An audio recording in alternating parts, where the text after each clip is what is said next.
നമസ്കാരം. തിരുവനന്തപുരം സർക്കാർ മെഡിക്കൽ കോളേജിൽ സഹപാഠികളുടെ മോർഫ് ചെയ്ത ചിത്രങ്ങൾ പ്രചരിപ്പിച്ചു എന്ന പരാതിയിൽ MBBS വിദ്യാർത്ഥിയെ പോലീസ് അറസ്റ്റ് ചെയ്തു. വയനാട് സ്വദേശിയായ ഏബലിനെയാണ് പിടികൂടിയത്. സംഭവത്തിൽ പോലീസ് മതിയായ നടപടി സ്വീകരിക്കുന്നില്ല എന്നാരോപിച്ച് മെഡിക്കൽ വിദ്യാർത്ഥികൾ പ്രതിഷേധവുമായി രംഗത്ത് വന്നു. കൂടുതൽ വിദ്യാർത്ഥികളുടെ പരാതികൾ രേഖപ്പെടുത്തണമെന്ന് ആവശ്യപ്പെട്ട് അവർ പോലീസ് സ്റ്റേഷൻ ഉപരോധിക്കുകയും ചെയ്തു. പരാതിയുമായി എത്തിയ വിദ്യാർത്ഥികളെ മണിക്കൂറുകളോളം കാത്തിരുത്തിയെന്നും മൊഴിയെടുക്കുന്നതിൽ പോലീസ് വിമുഖത കാണിച്ചെന്നുമാണ് വിദ്യാർത്ഥികളുടെ ആരോപണം. കേസിൽ കോടതിയിൽ ഹാജരാക്കിയ പ്രതിക്ക് ജാമ്യം കിട്ടിയിട്ടുണ്ട്. 17ഓളം വിദ്യാർത്ഥിനികളുടെ മോർഫ് ചെയ്ത ദൃശ്യങ്ങളും ചിത്രങ്ങളുമാണ് അശ്ലീല സൈറ്റുകൾ വഴിയും സന്ദേശങ്ങൾ വഴിയും പ്രതി പ്രചരിപ്പിച്ചത്. വിവരം പുറത്തു വന്നതോടെ തകർന്നുപോയ പെൺകുട്ടികൾ നീതി തേടി മെഡിക്കൽ കോളേജ് പോലീസ് സ്റ്റേഷനിൽ എത്തിയപ്പോൾ തികച്ചും ക്രൂരവും അപമാനകരവുമായ നിലപാടാണ് പോലീസിന്റെ ഭാഗത്തുനിന്ന് ഉണ്ടായത്.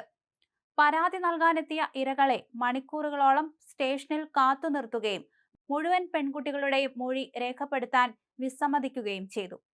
കുറ്റകൃത്യത്തിന്റെ ഗുരുതരാവസ്ഥയും വഞ്ചനയും കണക്കിലെടുത്ത് IT ആക്ടിലെ കർശന വകുപ്പുകളും സ്ത്രീത്വത്തെ അപമാനിച്ചതിനും വ്യക്തിഹത്യ നടത്തിയതിനുമുള്ള ജാമ്യമില്ലാ വകുപ്പുകളും ചുമത്താൻ വകുപ്പുണ്ടായിട്ടും പോലീസ് മനഃപൂർവ്വം ലഘുവായ വകുപ്പുകൾ ചുമത്തി പ്രതിക്ക് സ്റ്റേഷൻ ജാമ്യത്തിനോ കോടതിയിൽ നിന്നുള്ള എളുപ്പ ജാമ്യത്തിനോ കളമൊരുക്കുകയായിരുന്നു. പരാതി നൽകിയ ഓരോ പെൺകുട്ടിയുടെയും അനുഭവങ്ങൾ വ്യത്യസ്തമായിരിക്കെ ഓരോരുത്തരുടെയും പരാതിയിൽ പ്രത്യേകം FIR രജിസ്റ്റർ ചെയ്ത് കേസ് എടുക്കണമെന്ന ന്യായമായ ആവശ്യത്തെ പോലീസ് അഹങ്കാരത്തോടെയാണ് തള്ളിക്കളഞ്ഞത്. ഒരേ കുറ്റകൃത്യമായതിനാൽ ഒന്നിച്ചൊരു കേസ് മാത്രമേ എടുക്കാനാകൂ എന്ന സാങ്കേതിക ന്യായം പറഞ്ഞ് പോലീസ് ഒളിച്ചോടാൻ ശ്രമിക്കുകയാണ്. വ്യത്യസ്ത വ്യക്തികൾ ഇരകളാക്കപ്പെടുകയും വ്യത്യസ്ത സമയങ്ങളിൽ കുറ്റകൃത്യം ആവർത്തിക്കപ്പെടുകയും ചെയ്ത കേസിൽ പ്രത്യേകം FIRകൾ ഇടാൻ നിയമ തടസ്സമില്ല എന്നിരിക്കെ കേസിന്റെ വ്യാപ്തി കുറച്ചു കാണിക്കാനാണ് പോലീസിന്റെ ഈ നീക്കം.